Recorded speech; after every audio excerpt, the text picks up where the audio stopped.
back to this terrible story in Sydney overnight, folks, that there has been a fatal house fire in Sydney, and joining us live is the Assistant Commissioner of the Metropolitan Operations at Fire and Rescue New South Wales, Michael Morris.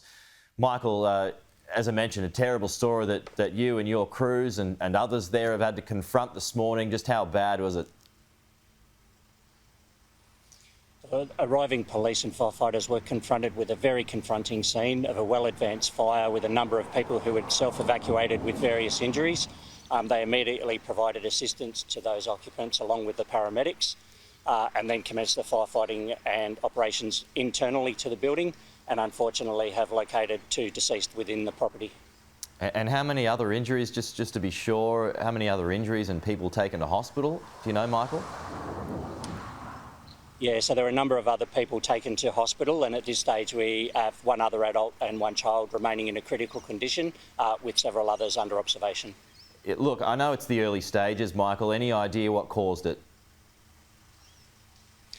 Police crime scene and our fire investigation team are on scene at the moment working through the cause and origin investigation. At this stage it is too early to determine the actual cause of the fire. Any suspicions at this stage?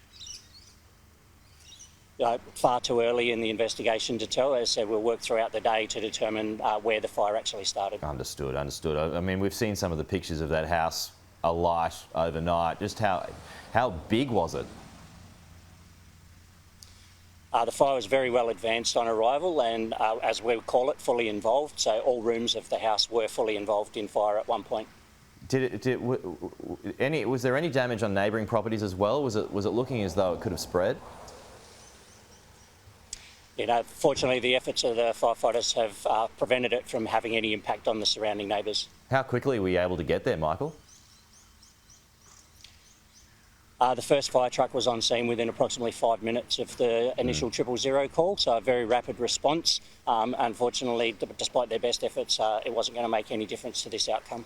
All right, that investigation will continue throughout the course of the day, but Michael, thanks for sharing some of your busy schedule with us this morning.